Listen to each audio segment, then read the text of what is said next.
Perkenalkan, nama saya Sri Aprilianti.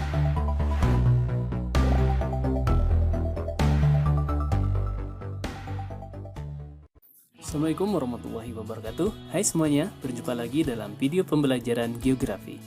Pada video kali ini, kalian akan belajar tentang pengetahuan dasar geografi, di mana pengetahuan dasar ini meliputi konsep, prinsip, dan pendekatan geografi.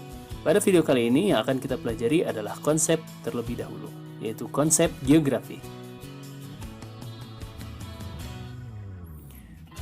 Apa itu konsep geografi? Konsep geografi merupakan konsep yang bertujuan untuk menjelaskan hal-hal yang terjadi di bumi dari sudut pandang geografis. Konsep ini menjadi landasan bagi pembelajaran dan sarana analisis bagi para praktisi geografi, baik di laboratorium maupun di lapangan. Nah, konsep geografi ini dibedakan menjadi 10 macam konsep. Yang pertama adalah konsep lokasi. Lokasi atau letak adalah posisi spasial suatu objek di permukaan bumi. Secara umum, lokasi terbagi menjadi dua, yaitu lokasi absolut dan lokasi relatif. Lokasi absolut adalah letak suatu daerah dilihat dari lintang dan bujur lokasi tersebut. Lokasi absolut bersifat statis dan tidak dapat diubah, karena objek referensinya, yaitu lintang dan bujur, juga tidak dapat diubah. Sebagai contoh, misalkan Indonesia terletak antara 6 derajat lintang utara sampai 11 derajat lintang selatan, serta 95 derajat bujur timur sampai 141 bujur timur. Kemudian, lokasi relatif dapat berubah-ubah karena objek referensinya adalah objek lain yang ada di dekat objek yang akan diteliti. Sebagai contoh, misalkan ketika kita menjelaskan lokasi rumah teman kita umumnya menggunakan istilah lurus terus, lalu belok kanan ke perempatan, nanti ada gapura, masuk ke situ saja. Rumahnya di sebelah masjid. Semua arahan yang kita berikan sangat tergantung dengan objek lain. Perempatan, gapura, masjid. Ketika objek-objek tersebut sudah tidak ada, maka akan sangat sulit untuk menemukan rumah teman kita tadi. Ini adalah salah satu kelemahan dari lokasi relatif. Contoh lainnya adalah lokasi geografis negara Indonesia yang terletak di antara Samudra Hindia dan Samudra Pasifik, serta benua Asia dan benua Australia. Berikutnya adalah konsep jarak. Konsep jarak menjelaskan ruang yang harus ditempuh atau usaha yang harus diberikan untuk mencapai suatu lokasi tertentu.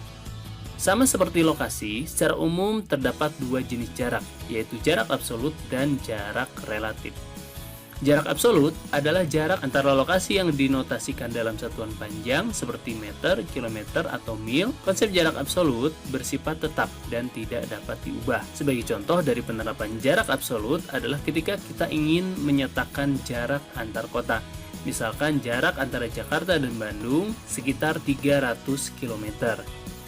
Jarak relatif diukur berdasarkan satuan waktu. Jarak relatif menjelaskan waktu yang diperlukan untuk melakukan perjalanan dari satu tempat ke tempat lainnya.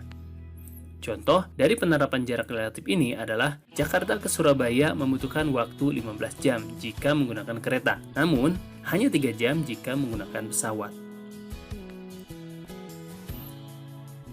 Konsep berikutnya adalah konsep keterjangkauan. Konsep ini menjelaskan seberapa mudah suatu lokasi dapat diakses dari lokasi lainnya. Dalam kata lain, keterjangkauan adalah hasil sintesa dari konsep lokasi dan konsep jarak ketika diaplikasikan dalam kehidupan sehari-hari. Aspek yang umumnya diteliti adalah ketersediaan sarana dan prasarana yang menunjang transportasi pada tempat tersebut. Selain itu, keterjangkauan juga meninjau aspek fisik seperti topografi dan bentang alam yang ada pada wilayah tersebut. Contoh penerapan konsep keterjangkauan, misalkan seperti Labuan Bajo, yang tadinya sulit untuk diakses, padahal merupakan destinasi wisata global. Sekarang, Labuan Bajo sudah punya bandara sendiri, yaitu Bandara Komodo. Contoh lainnya adalah Pulau Madura, yang susah untuk dijangkau karena harus menggunakan kapal. Namun, setelah dibangun jembatan Suramadu, kita bisa menuju ke Madura dengan mobil dan angkutan darat lain via jembatan, sehingga mempercepat perjalanan. Konsep berikutnya adalah konsep pola. Konsep pola mencoba mengartikan struktur, bentuk, serta persebaran aktivitas, baik alami maupun sosial yang terjadi di permukaan bumi. Pola juga dapat diartikan sebagai tatanan geometris yang beraturan dari suatu objek atau aktivitas yang ada. Dalam menganalisis pola, umumnya tiap objek memiliki pola pembangunan yang berbeda-beda. Kita dapat menganalisa pola pembangunan tersebut untuk mendapatkan gambaran mengenai aktivitas yang terjadi dan kondisi geografis di sekitarnya. Contoh penerapan konsep pola adalah pada pembangunan pemukiman yang mengikuti jalan atau mengikuti sungai. Kemudian contoh lainnya adalah pola pembangunan garis pertahanan yang selalu mengikuti batas-batas nasional atau batas geografis, seperti garis Maginot di Prancis dan tembok Cina di Cina. Konsep berikutnya adalah konsep morfologi. Membahas mengenai bentuk permukaan bumi yang ada pada suatu lokasi. Bentuk permukaan bumi seperti pegunungan, gunung berapi, lembah, danau, sungai, dataran tinggi, dan dataran rendah merupakan faktor-faktor yang dapat mempengaruhi aktivitas manusia secara spasial. Konsep morfologi umumnya digunakan dalam melakukan analisa wilayah secara umum seperti kota Bandung terletak di dataran tinggi atau kota Palembang terletak di dataran rendah pinggir pantai. Konsep berikutnya adalah konsep aglomerasi. Merupakan konsep yang membahas mengenai pemusatan aktivitas pada wilayah tertentu yang memiliki keunggulan baik spasial maupun non-spasial. Konsep aglomerasi pada dasarnya membahas keduanya serta menganalisa mengapa fenomena tersebut terjadi pada suatu lokasi dan tidak terjadi atau justru terjadi juga pada lokasi lain. Contoh analisa dengan menggunakan konsep aglomerasi adalah pemusatan aktivitas ekonomi pada kawasan ekonomi khusus dan kawasan industri yang dibangun oleh pemerintah maupun swasta. Contoh lainnya adalah urbanisasi yang berupa pergerakan manusia untuk tinggal secara memusat di kawasan perkotaan.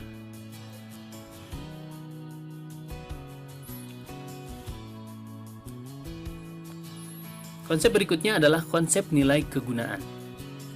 Dalam menganalisa aktivitas atau objek secara geografis, kita harus mengetahui nilai guna atau potensi dari suatu lokasi. Dengan mengetahui hal tersebut, kita dapat melakukan proses perencanaan yang lebih baik dan terstruktur untuk merancang daerah tersebut. Namun demikian, nilai guna suatu lokasi bersifat relatif, tergantung kemampuan serta kemauan orang untuk memanfaatkan lokasi tersebut. Selain itu, nilai guna juga sangat bergantung pada ketersediaan teknologi dan modal untuk melakukan pengembangan di wilayah tersebut.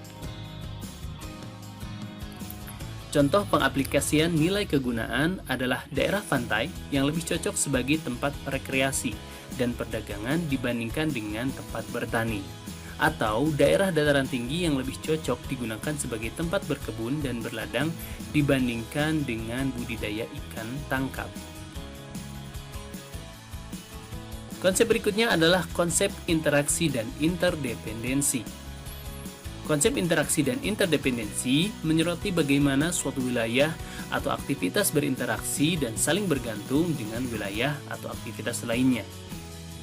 Seperti yang sudah kita ketahui bahwa setiap objek memiliki pengaruh pada objek lain yang ada di sekitarnya dan dipengaruhi pula oleh objek tersebut.